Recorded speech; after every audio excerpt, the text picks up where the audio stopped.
Hello everybody, welcome to yet another session of discussion on Mendelism. This time I would discuss concepts related to gamete formation, number of phenotypes and genotypes possible in Mendelian crosses, and probability of a particular genotype in dihybrid cross. We will now switch over to the first concept. Well, the first concept I am dealing with is gamete formation and independent assortment. A question often raised in medical entrance examinations in this connection is similar to the one which I have shown here. The question reads like this. A pea plant heterozygous for all the characters chosen by Mendel would produce how many types of gametes if the factors are segregating independently? This means Mendel, of course, chose 7 characters. A pea plant which is heterozygous for all the characters chosen by Mendel means for the 7 characters chosen by Mendel, then the pea plant would be heterozygous for 7 characters. So, a pea plant which is heterozygous for 7 characters would produce how many types of gametes if factors are segregating independently? The answer is 128. Now, how is this answer possible? We use a simple relationship to derive this answer, that is 2 power n is equal to number of types of gametes, where the exponent n represents number of types of factors.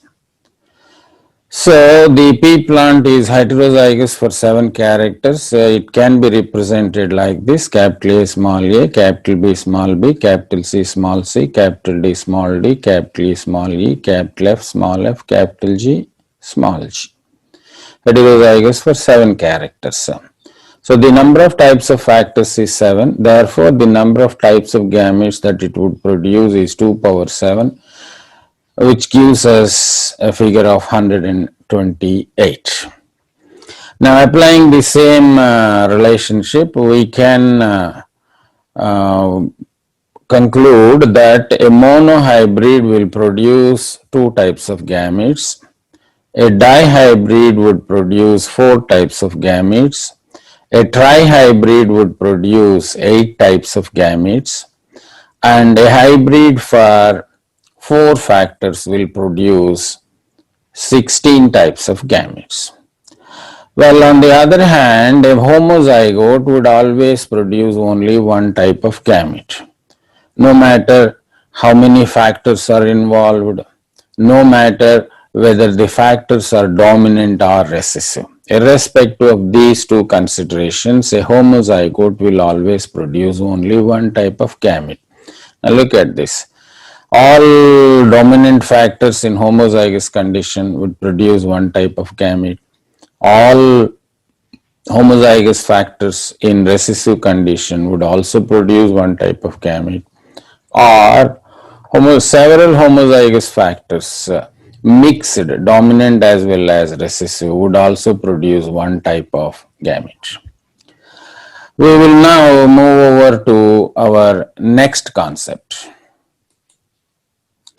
Now, this concept is related to number of types of phenotypes and genotypes possible in F2 progeny of Mendelian crosses. It could be a monohybrid cross, dihybrid cross, or even a trihybrid cross. How many types of phenotypes and how many types of genotypes are possible in the F2 progeny? And there are some very simple relationships which can be used to derive answers for such questions. One such relationship is 2 power n is equal to number of types of phenotypes. Similarly, 3 power n is equal to number of types of genotypes, where n stands for number of types of factors.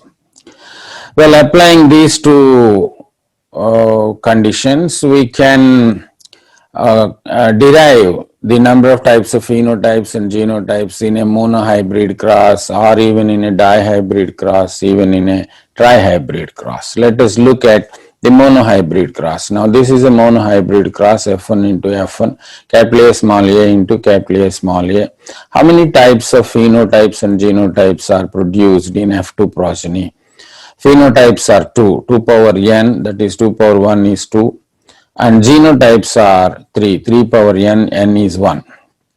Therefore, 3 genotypes, 2 phenotypes and 3 genotypes.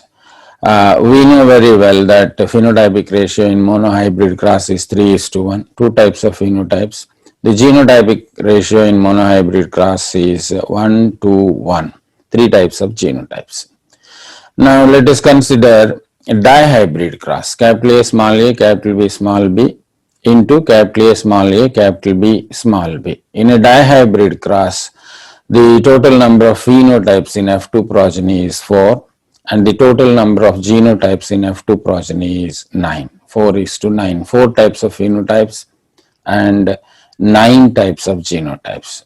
We know that the phenotypic ratio is 9:3:1, 4 types of phenotypes. The genotypic ratio is 1:2:4, 1:1:1, a total of 9 types of genotypes. Now applying the same logic, we could also get the answer for the number of phenotypes and genotypes in a trihybrid cross. A trihybrid cross is represented like this: capital A small a, capital B small b, capital C small c into capital A small a, capital B small b, capital C small c. In a trihybrid cross in F2 progeny, the total number of phenotypes possible is 8. The total number of genotypes possible is 27. The phenotypic ratio is in trihybrid cross 27, 9, 9, 9, 3, 3, 3, 1.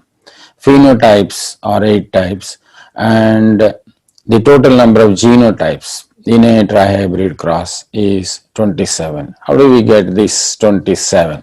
3 power n, n is 3 factors, that is 3 power 3, 3 into 3 into 3, that is 27. This is 2 power n, phenotypes.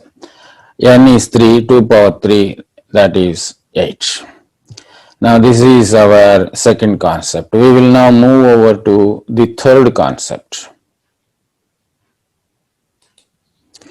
The third concept is related to the probability of appearance of a specific genotype in the F2 progeny of Mendelian dihybrid cross. A typical Mendelian dihybrid cross, the Punnett square for F2 progeny is given here. Now these are the 4 types of gametes produced by one F1 parent. These are the 4 types of gametes produced by another F1 parent. And we know that these 4 types of gametes are produced in equal proportions due to independent assortment.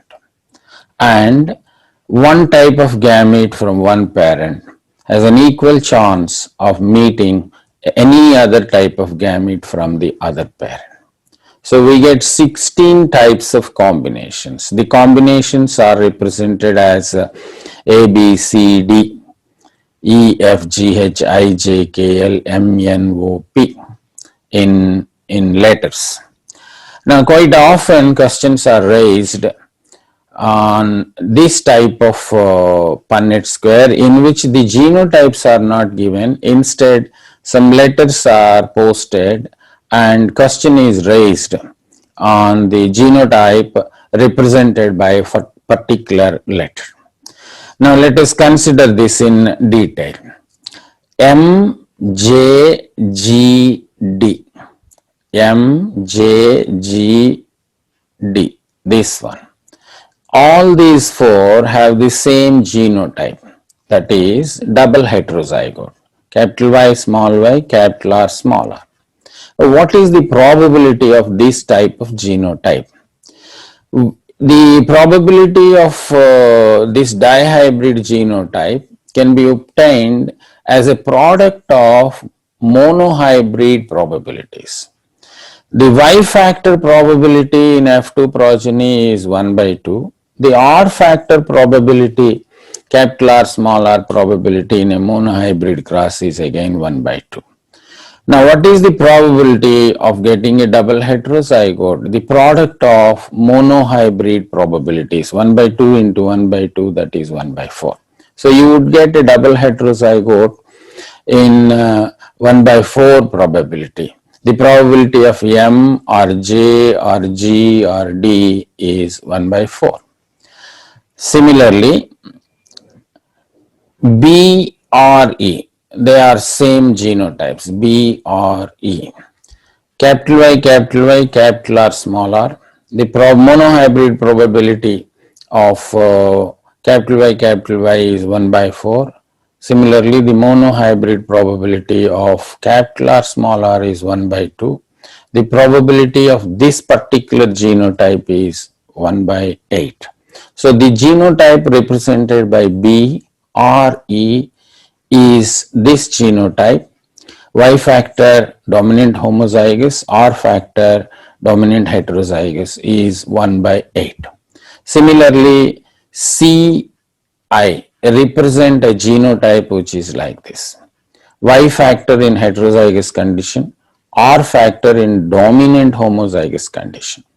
The monohybrid probability of heterozygous Y factor is 1 by 2. The monohybrid probability of capital R is 1 by 4. Therefore, the probability of this particular genotype is 1 by 2 into 1 by 4, that is 1 by 8. So, the probability of the genotype represented by either C or I is 1 by 8. Next, H and N. These two are same genotypes. The genotype is heterozygous for Y factor and homozygous recessive for R factor. The monohybrid probability for capital Y, small y is 1 by 2. The monohybrid probability for recessive R is 1 by 4. And the probability for this type of genotype is 1 by 2 into 1 by 4, that is 1 by 8. Therefore, the genotype represented by either H or N is this one. The probability of that genotype is 1 by 8. And again, L and O. L and O have the same type of genotype. Recessive Y and heterozygous R. The probability, monohybrid probability for recessive Y is 1 by 4. Monohybrid probability for heterozygous R is 1 by 2. Therefore, the probability of this genotype is 1 by 4 into 1 by 2, that is 1 by 8. So, the genotype represented by L or O can be obtained in 1 by 8 probability. Now, what remains is this diagon, and this diagon is occupied by double homozygotes. We will now deal with A, which is given here. The letter A represents this genotype, capital Y, capital R, double dominant homozygous. Monohybrid probability of capital Y is 1 by 4. Similarly, monohybrid probability of capital R is 1 by 4. And this genotype is obtained in a probability of 1 by 16, 1 by 4 into 1 by 4. Similarly, for F is, the genotype of F is this one. Dominant Y homozygous, recessive R homozygous, capital Y, small r. Again, F genotype, this genotype is obtained in 1 by 16 probability because the monohybrid probability of homozygous capital Y is 1 by 4 and monohybrid probability of homozygous recessive R is 1 by 4. So the genotype represented by F is obtained in 1 by 16 proportion. Next K, this one. The genotype represented by K is small y, capital R, capital R. The probability of small y in monohybrid cross is 1 by 4. The probability of capital R in monohybrid cross is 1 by 4. Therefore, the probability of small y, capital R is 1 by 16. Genotype represented by K is obtained in 1 by 16 probability. The last one, P. The genotype represented by P is small y, small r, double recessive genotype. The probability of small y in monohybrid cross is 1 by 4. Similarly, the probability of small r in monohybrid cross is 1 by 4. Therefore, double recessive genotype, that is small y, small r is obtained in 1 by 16 proportion in F2 progeny of the dihybrid cross. Now, it is possible a question could be asked by giving this particular square and table, and students may be asked to find out the probability of the genotype represented by a particular letter. Any of these 16 letters can be taken for questioning. That's it for today's discussion. I hope this is useful to you in your NEET preparation. We'll meet again with another discussion in future related to particularly Mendelism. Thank you, one and all. Thank you for watching the video. Please subscribe Dr. RK's classes for more important videos. Thank you.